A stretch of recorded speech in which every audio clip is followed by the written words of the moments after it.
못 먹어. 그냥 사는 거지 뭐.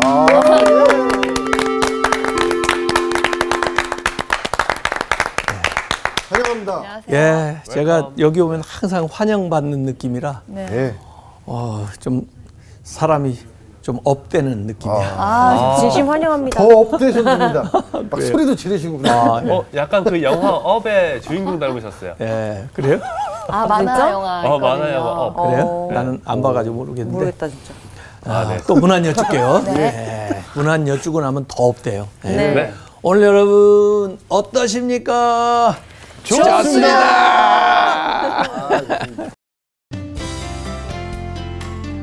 오늘 수업 야고보서 1강 시험을 참는 자는 복이 있나니.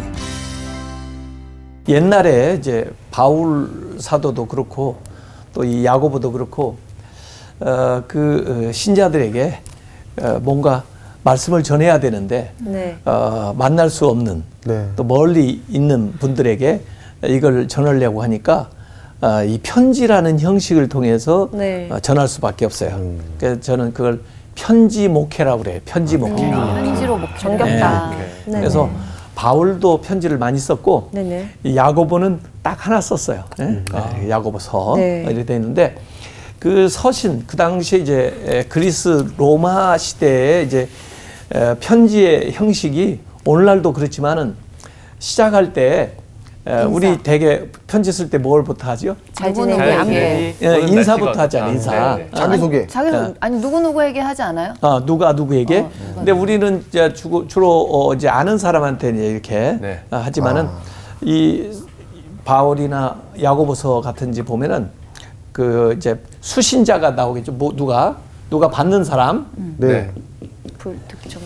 뭐 또 발신자가 나오겠죠. 누가 쓰는지. 그리고는 문안 인사가 나오겠죠. 문안. 반가워요. 이렇게. 네. 그래서 대체로 이런 형식이 나옵니다. 그래서 야고보서 1장 1절을 우선 읽어보면은 하나님과 주 예수 그리스도의 종 야고보는 이 야고보가 누구예요 지금? 발신자. 발신자. 두 번째라 써놔가지고 좀 혼동이 되겠네. 야고보가 지금 발신자예요. 그런데 야고보를 발신자를 소개해 준 게 하나님과 주 예수 그리스도의 종이에요. 그 야고보는. 그다음에 이제 수신자 누가 이걸 받냐면 흩어져 있는 12지파.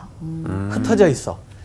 여러 군데 이렇게 흩어져 있단 말이에요. 한 지역에 딱 있다면 고린도 지역에 딱 있다면 고린도서를 딱 보내겠는데 그리에 로마 지역에 있는 곳이라면 로마서를 딱 이렇게 바울처럼 보내지만은 흩어져 있어.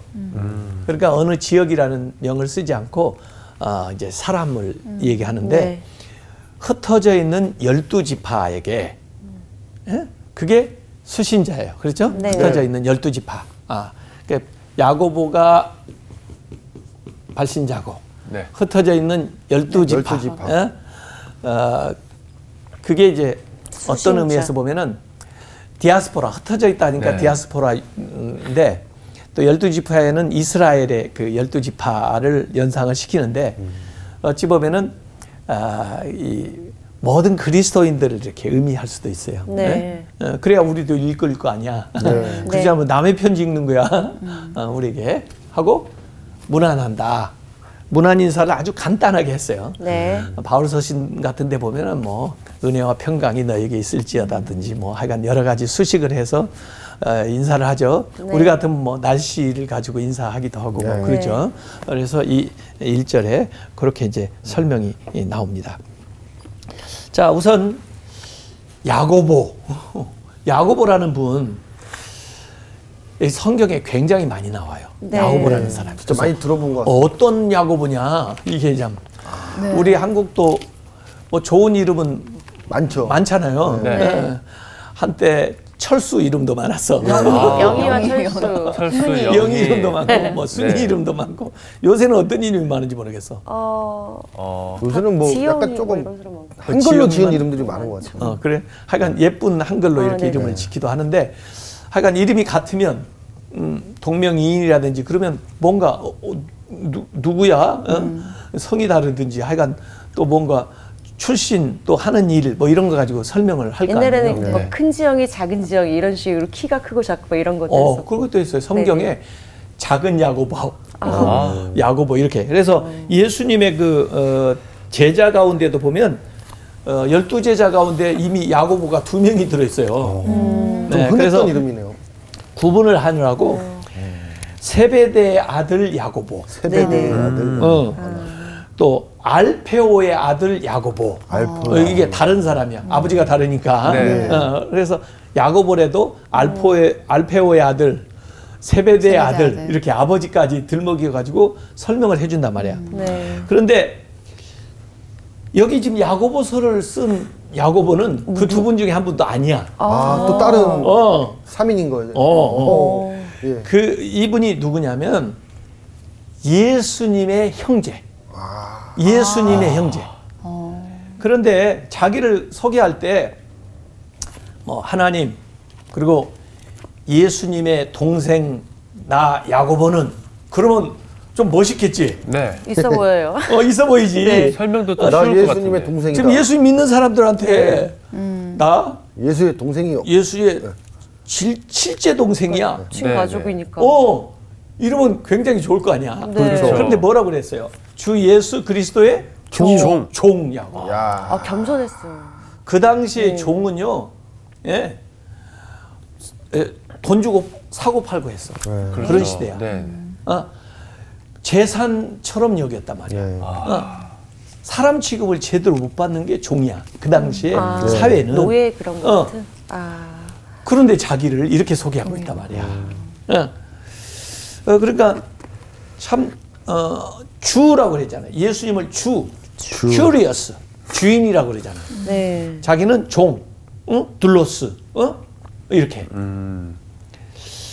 그래서 참 겸손하게 이제 시작을 하고 있습니다. 사실 예수님의 그 공생애 때를 보면은 예수님의 제자들, 예수님의 실제 형제들도 예수님을 잘 이해를 못했던 것 같아. 그렇죠, 못하셨네요. 갑자기 저분이 왜 그러시나, 그리고 그렇게 이 형제들조차도 이해를 잘 못했던 것 같아. 그 요한복음 7장 5절 한번 보실래요? 이는 그 형제들까지도 예수를 믿지 아니함이러라. 그러잖아. 처음에는 형제들도 예수님을 안 믿어가지고 와서 막 예수님을 데리고 가려고 막 그랬어. 왜 형님 왜 그래요? 왜 그래요? 집에 할 일 많은데 여기 와서 이러세요. 엄마 다 사람을 다 똑같나 봐요. 언제 그러면 이 형제들이 예수님을 믿게 됐나? 아마 십자가와 부활 사건을 통해서 그리고 오순절 성령 강림 사건을 통해서 그들이 이제 예수님을 제대로 깨닫고 믿게 되는 그런 계기가 된 것 같아요. 우선 그 오순절 마가의 다락방에 이제 예수님의 제자들을 위시한 120여 명의 사람들이 모여가지고 기도에 힘쓰는 모습이 나오거든요. 네. 거기 사도행전 1장 14절에 보면 한번 누가 나오는지 한번 읽어보세요. 네. 여자들과 예수의 어머니 마리아와 예수의 아우들이 더불어 마음을 같이하여 오로지 기도에 힘쓰더라. 예수님이 지금 십자가에 못 박혀 돌아가시고 부활하시고 승천하신 다음에 마가의 다락방에서 모여가지고 기도하는데 뭐 마리아야 원래부터 잘 이제 예수님에 대해서 알고 있었지만은 그 아우들이 같이 모여서 기도했다 하는 게 거기 나오죠. 네. 그리고 사실 그 예수님이 부활하셨을 때 그 부활을 목격한 사람들이 뭐 굉장히 많아요. 한두 사람이 목격한 게 아니야. 한 500명 막 이런 사람들이 일시에 같이 동시에 만나기도 하고 부활을 하신 예수님을 이제 목격을 한 목격담이 나오는데 고린도전서 15장 7절 한번 보세요. 거기에 누가 나오나요? 네, 고린도전서 15장 7절. 예, 15장 7절입니다. 그 후에 야고보에게 보이셨으며 그 후에 모든 사도에게와 맨 나중에 만삭되지 못하여 난 자 같은 내게도 보이셨느니라. 그게 이제 바울이 하고 있는 얘기거든. 바울이. 네. 그래서 야고보한테 보였다. 그 야고보가 예수님의 형제 야고보. 또 제자들, 또 자기 바울도 부활하신 예수님을 만났다는 거거든. 네.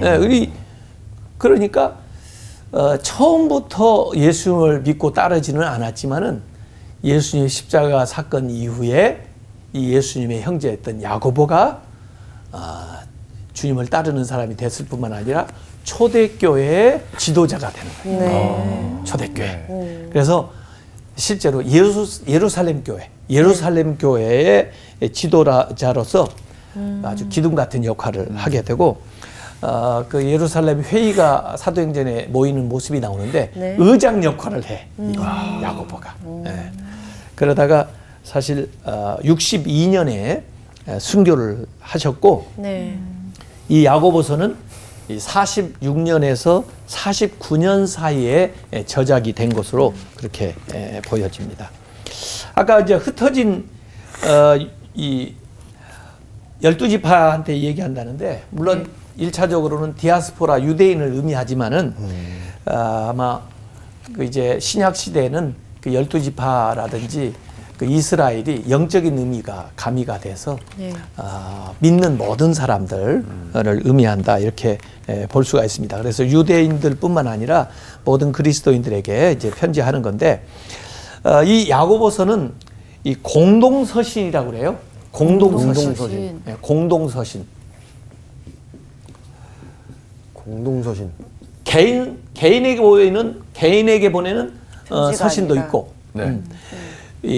이 어떤 교회에 보내는 서신도 있고, 또 개인이나 교회 모두에게 해당되는 공동서신도 있어요. 네네. 네. 이를테면 교회에 보내는 서신은 교회 이름이 나오잖아요. 네. 바울이 쓴 편지 가운데 무슨 뭐 로마서, 로마에 있는 교인들에게 또 교회에 보내는 편지예요. 네. 또 고린도 전서, 후서. 후서. 앞에 보낸 편지, 뒤에 보낸 편지인데 고린도 지역에 있는 또 고린도 교회, 갈라디아서, 뭐 데살로니가 전후서, 뭐 이런 것들이에요. 그런가 하면 이름으로 된 서신이 있어요. 네. 근데 이름으로 된 서신은 잘 구분해서 봐야 돼요. 디모데 전후서가 있죠. 네. 이건 디모데가 쓴 게 아니야. 바울이 디모데한테 보내는 거야. 이름으로 된 책이 있는데 빌레몬서가 있어요. 빌레몬서. 빌레몬서. 빌레몬서도 빌레몬이 쓴 게 아니야. 받는 사람이. 받는 사람이란 말이야. 수신자. 바울이 빌레몬에게 쓴 편지예요. 그런데 쓴 사람, 이 발신자의 이름으로 되어 있는 책이 있어요. 요한계시록. 그것도 편지라고 보면은 요한이 쓴 거야. 7교회에. 네. 요한 1, 2, 3서도 그렇고, 그리고 여기 야고보서도 야고보가 발신자야. 예. 네. 하나 더 있는 거요? 이게 공동서신이라는 거란 말이에요. 내 이름으로 쓰되 모두가 같이 읽을 수 있게. 어떤 개인의 이름, 개인한테 수신하게 하는 것이 아니고, 또 어떤 교회에 수신하게 하는 게 아니라, 그런 책이 뭐예요? 베드로 전후서. 네. 베드로가 쓰는 거야. 네. 그런데 전체적으로 이렇게. 모두에게 이렇게 네. 해당되는 네. 그런 책이에요. 그래서 이 야고보서를 공동서신이라 그렇게 이제 부르는 이유가 그거예요. 그래서 어느 교회에 한정돼서 또 어떤 개인한테 개인적인 이제 사연을 쓰는 게 아니고 전체.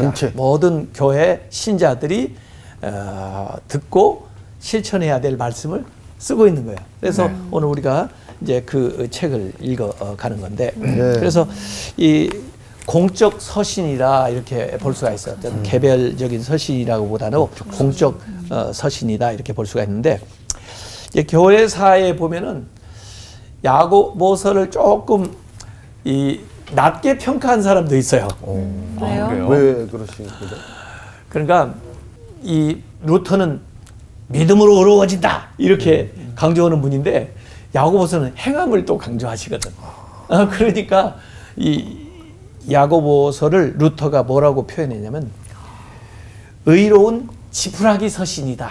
네. 지푸라기. 지푸라기 서신. 그분이 쓴 문장을 보면은 이렇게 얘기했어요. 야고보서는 다른 책들, 요한복음, 바울의 로마서, 갈라디아서, 예배소서, 베드로 전서와 비교해 볼 때 의로운 지푸라기 서신에 지나지 않는다. 왜냐하면 야고보서는 아무런 복음적 성격을 지니고 있지 않기 때문이다. 좀 심하게 하신 것 같아요. 이거는 뭐 그 루터분 그분 생각이 아무리 종교 개혁자라도 좀 혹평했어. 이 야고보서에 대해서. 그래서 그 당시에 이제 중세 카톨릭 교회는 굉장히 행위를 강조했거든. 자신의 공로를 자꾸 내세우고 그러니까 이 야고보서가 그것을 마치 지지해 주는 것처럼 조금 오해를 하는 측면이 있어요. 그때 시대적 배경이 또 그거랑 맞물려 상황적인. 그런데 사실 이제 루터 이후에 종교개혁 시절 이후에 일어난 역시 요한 웨슬리도 개혁자 중에 한 분인데 이 요한 웨슬리는 오히려 이 복음의 어떤 도덕적 명령에 무관심한 교회들을 일깨우기 위해서 야고보서를 강조했어요. 또 다르네요.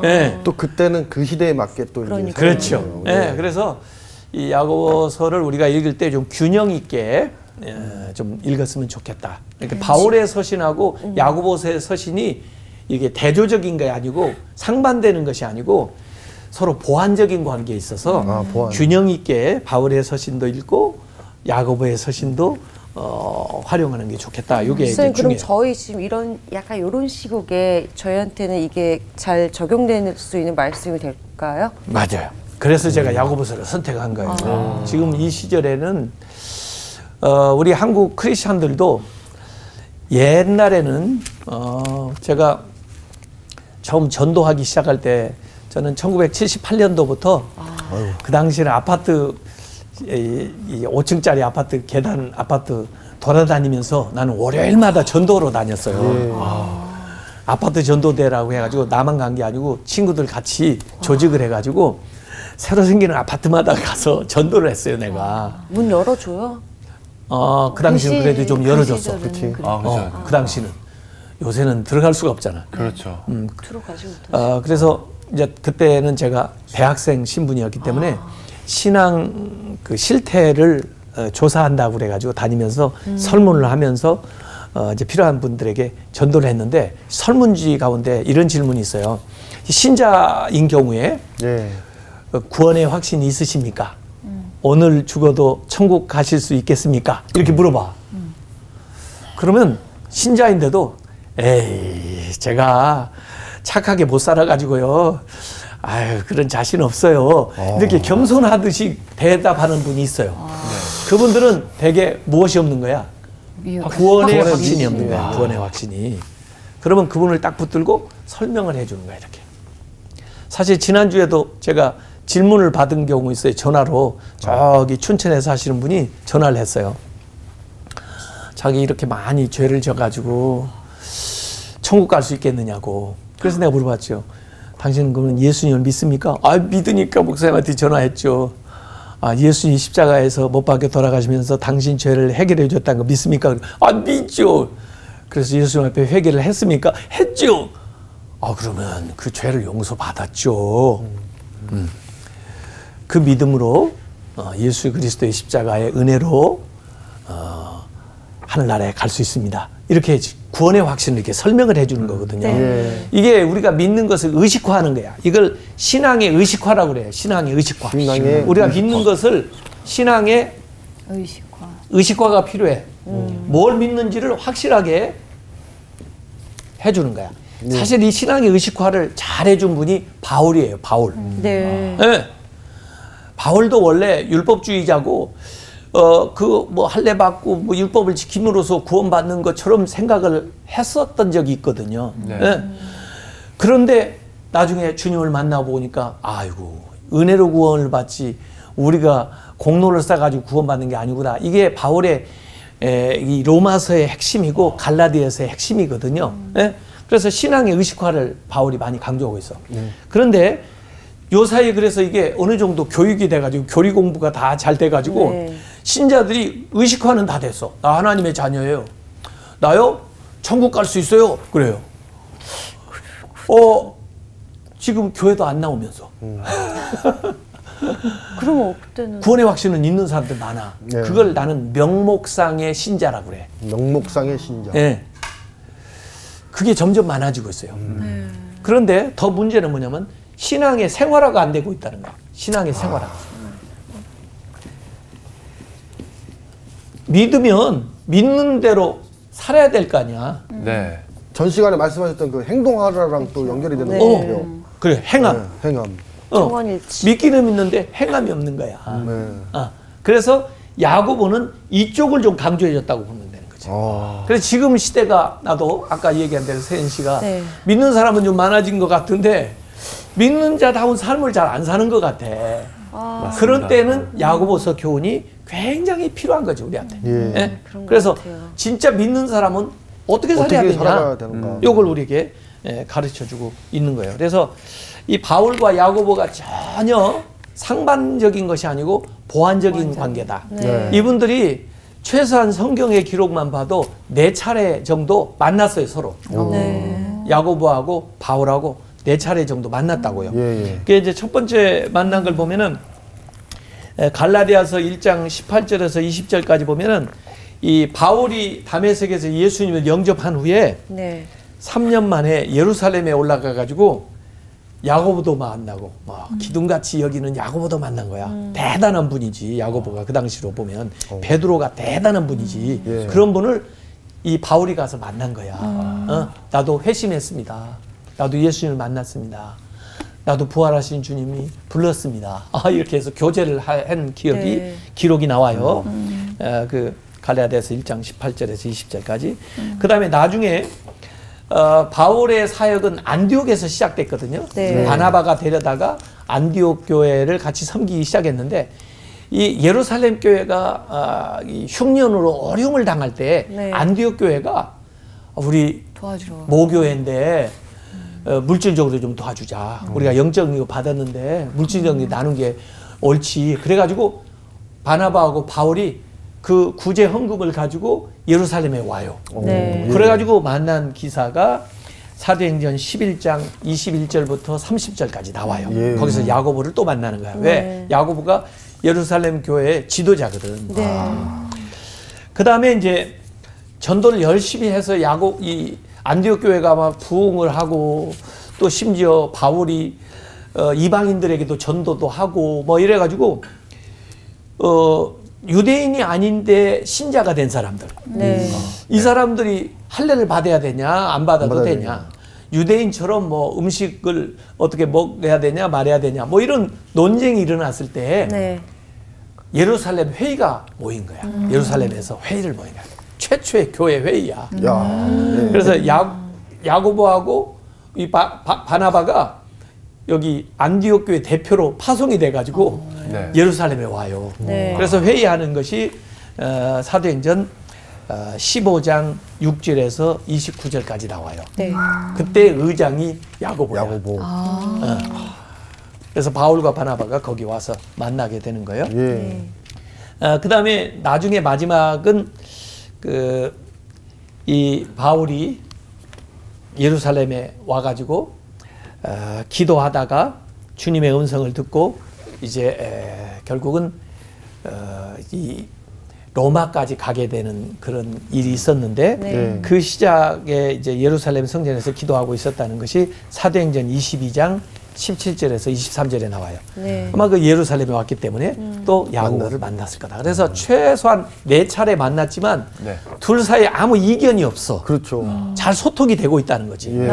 네. 그러니까 야고보의 사상이나 바울의 사상이나 신학적으로 다를 바가 없다. 좀 보완적인 관계에 있고 또 자기들이 만나는 회중에 따라서 강조점이 조금 다를 뿐이지 네. 이걸 같이 봐야 우리가 성경 전체를 제대로 이해할 수 있다. 이런 것이 이제 네. 가능하게 되는 겁니다. 예. 특별히 그 야고보가 그 예루살렘 회의할 때 네. 그 결론적으로 발언하는 내용이 나와요. 네. 사도행전 15장 19절부터 21절까지 나오는데 한번 읽어보실래요? 네.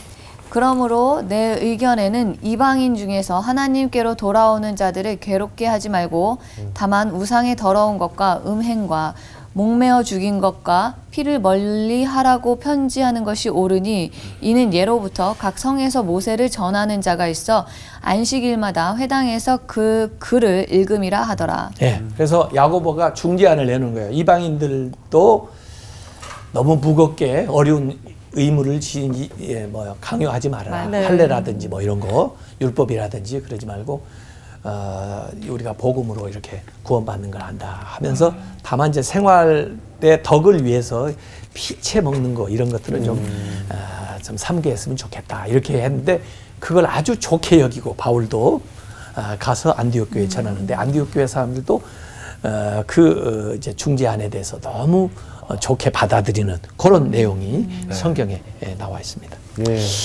다만 이제 칭의 의로워지는 거 야고보하고 바울하고 이제 강조점의 차이가 뭐냐면 바울 서신은 되게 어떻게 사람이 의로워지는가 네. 칭의의 원인에 대해서 강조점이에요. 믿음으로 예수 그리스도의 십자가의 은혜로 의로워진다. 이걸 강조하는 거야. 원인을. 네. 반면에 야고보는 칭의의 결과를 강조하는 거야. 그러면 의롭게 된 사람은 어떻게 살아야 되냐? 어떻게 사는 것이 의롭게 된 사람의 모습이냐? 요걸 얘기해 주는 거야. 그래서 바울은 원인 쪽에 강조점이 좀 있고 야고보는 결과 쪽에 강조점이 있어. 이걸 같이 모아야 큰 그림을 제대로 볼 수 있다. 이렇게 이야기를 할 수 있습니다. 그래서 바울도 이 행함하고 믿음이 분리될 수가 없다. 사실은 히브리적인 사유에서 보면요, 이 명사 개념이 동사가 같이 들어가 있어요. 안다. 내가 저 사람을 알지 못하는데 어떻게 아이를 가질 수 있습니까? 그러면 안다는 것이 사랑하는 행위하고 같이 들어가 있다고. 이 명사가 동사적인 개념이 들어가 있어요. 그래서 믿는다. 그러니까 그냥 믿음이라고 하는 것이 어떤 명사적인 개념이 아니고 믿는 대로 살아가는 행위가 들어가 있는 것이 그게 그래서 히브리적인 개념에는 이 명사가 동사적인 개념이 같이 들어가 있다고요. 근데 이제 우리가 좀 헬라 문화의 영향을 받아가지고 이분법적으로 해서 아는 것과 사는 것이 이렇게 조금 분리되는데 사실은 그 안에 이렇게 내포되어 있는 거예요. 이게 히브리적인 사유예요, 사실은. 그래서 야고보는 그 히브리적인 사유에 이제 좀 익숙하다 이렇게 더 볼 수가 있어요. 그래서 야고보서 2장 14절에도 보면 이제 앞으로 계속 나오겠지만 내 형제들아 만일 사람이 믿음이 있노라 하고 행함이 없으면 무슨 유익이 있으리요?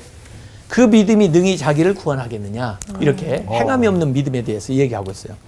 또 야고보서 2장 22절에도 보면 내가 보거니와 믿음이 그의 행함과 함께 일하고 행함으로 믿음이 온전하게 되었느니라. 그래서 신자라면은 신자답게 살아라 하는 것이 야고보가 얘기하려고 하는 내용인데 야고보 내용을 쭉 읽어보면 바울은 굉장히 좀 조직적으로 써서 공부하기도 좀 쉬워요. 근데 야고보는 굉장히 다양한 주제를 이렇게 얘기했다가 또 다시 얘기했다가 반복적으로 얘기했다가 그래요. 그래서 좀 섞여 있어. 그런데 가만히 보면은 이 다양한 주제를 이야기하면서 이렇게 심화 반복하면서 더 강조하면서 또 더 깊이 이렇게 들어가려고 하는 그런 의도가 적혀 있다고 볼 수가 있어요. 그래서 이 다양한 주제를 심화 반복하고 있다. 이렇게 이제 얘기할 수가 있는데 대개 야고보서에 한 13가지 정도의 주제가 나온다고 볼 수가 있습니다. 그런데 아까 얘기한 대로 산상수훈에서 말씀하신 예수님의 말씀을 주로 주석하고 있는 것처럼 더 세분화해 가지고 그 주제들을 강조하고 있는 건데 우선 오늘 3가지 주제가 오늘 우리가 그 읽으려고 했던 말씀 가운데는 나와요. 제일 먼저 나오는 게 시험이에요. 시험. 그래서 그 1장 2절에 보면 내 형제들아 너희가 여러 가지 시험을 당하거든 온전히 기쁘게 여기라. 시험 좋아하는 사람 있어? 머리가 벌써 학교 다닐 때 시험도 싫어했는데 네. 인생에 시험도 많아. 엄청나게 그렇죠. 많습니다. 네. 예수님도 사실은 공생에 시작할 때 시험부터 시험 받았어. 네. 예. 예. 근데 시험이 나도 이제 교수를 한 사람이니까 학생들 싫어하는 거 알지만 시험을 봐야 정리가 돼.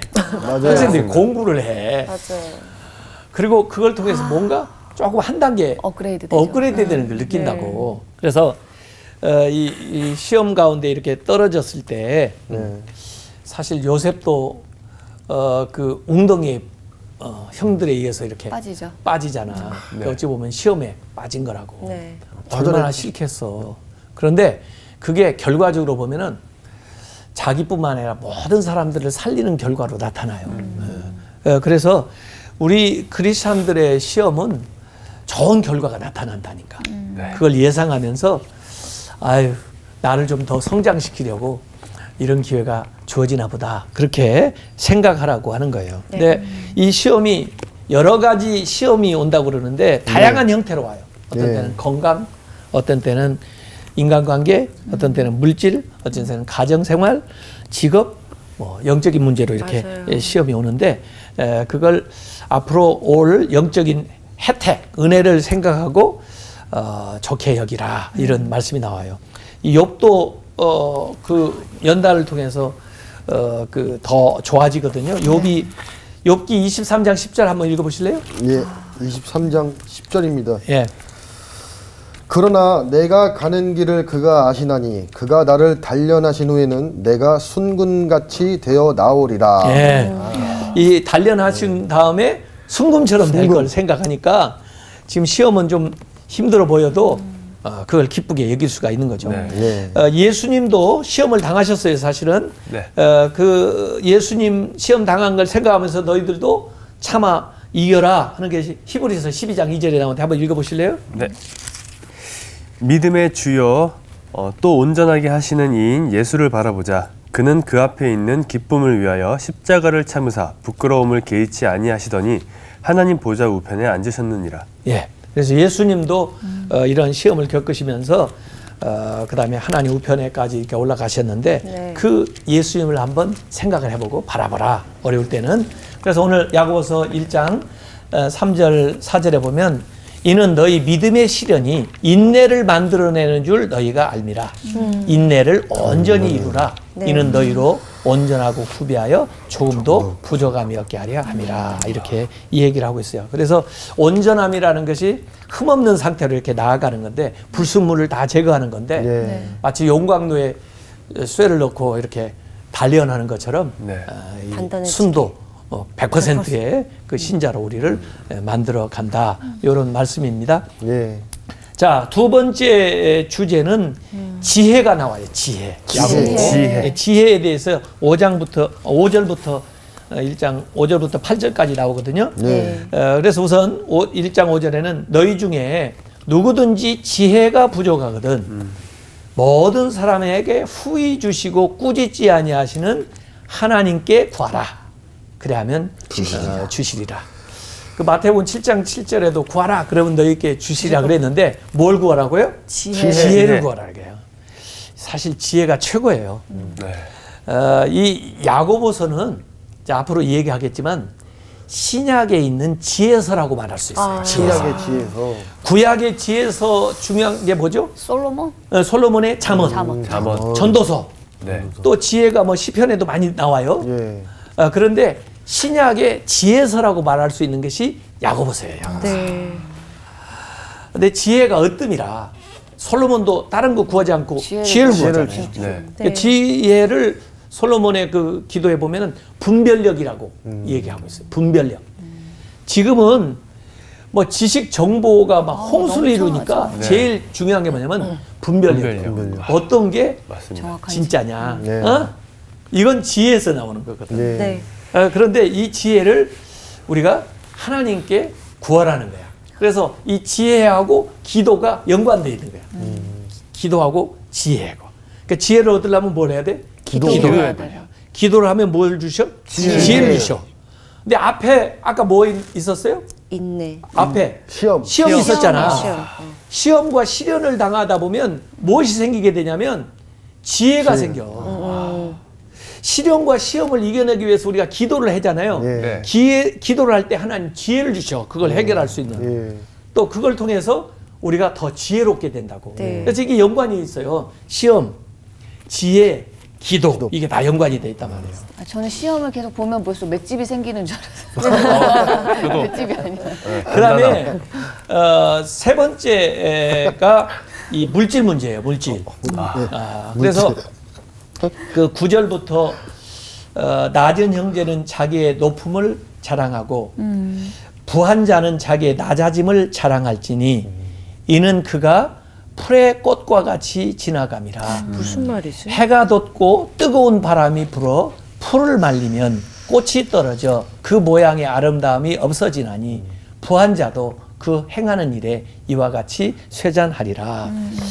앞으로 이제 뭐 계속 이 물질에 대한 이야기가 나오게 되니까 뒤에서도 이 얘기 하겠지만은 우선 여기 가만히 보면은 낮은 형제, 좀 가난한 사람은 자기도 모르게 위축이 돼가지고 어디 가면은 좀 자신감이 좀 떨어지고 그러는데 그러지 말라는 거예요. 자긍심을 가지라는 거예요.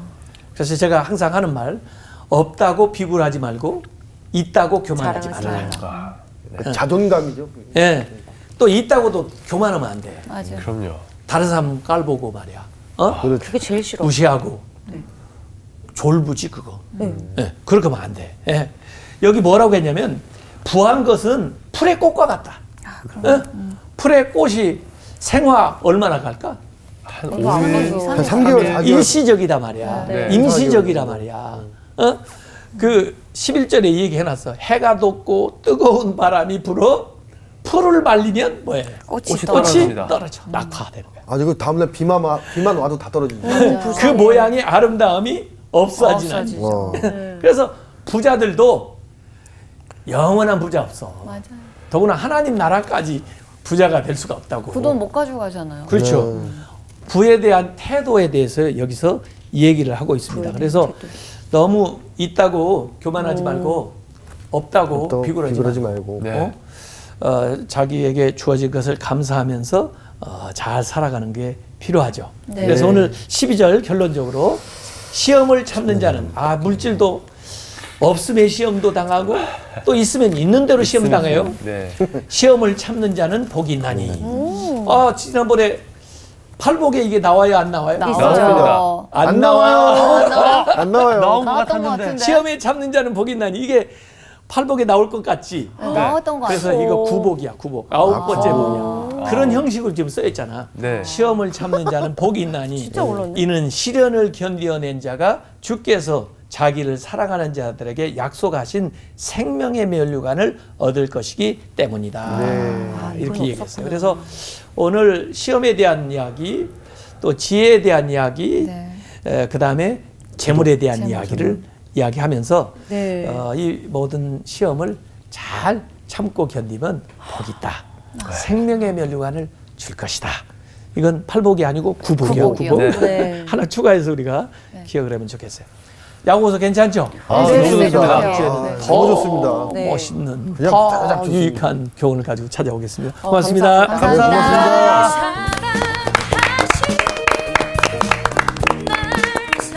진짜 몰랐네. 시험을 참는 자 진짜 있는 줄 알았는데, 그치? 네, 저도 오늘부터 있는 줄 알았어요. 그치, 그치. 그게 구복으로 나오네요. 결국은 앞에 있는 모든 거를 참는 자, 결론 같은 느낌으로 9번째 복인 것 같아요.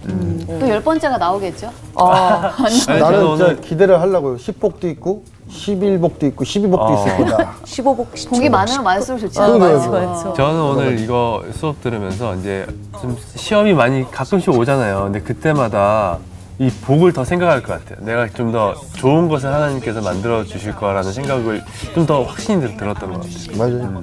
진영 씨는 어때요? 왜냐면 저 같은 경우도 그냥 하루하루 어떻게 보면 시험이라고 생각을 하고 있었는데 그것도 버텨나가고 있고 또 스스로 알게 모르게 또 인내를 하고 있는 중이었구나라고 또 그런 생각이 나는 것 같아요. 하루를 또 살아내면 잠자기 전에는 또 그걸 극복하고 잠을 자는 거니까. 그치. 그러니까 알게 모르게 그냥 이게 섭리 속에서 계속 그냥 내가 숨쉬고 살고 있는 거구나. 이렇게 또 그러니까 몇 수년 느꼈습니다. 시험 이기고 살고 있었구나 막 이런 거 같아요. 그렇죠. 어쨌든 믿음으로 이겨냅시다. 네, 알겠습니다. 너무 어렵지 않게. 시험은 싫어 나는. 한기채 선생님 감사합니다. 날 사랑하신 성경에 써있는 Sing along now. 날 사랑하신 날 사랑하신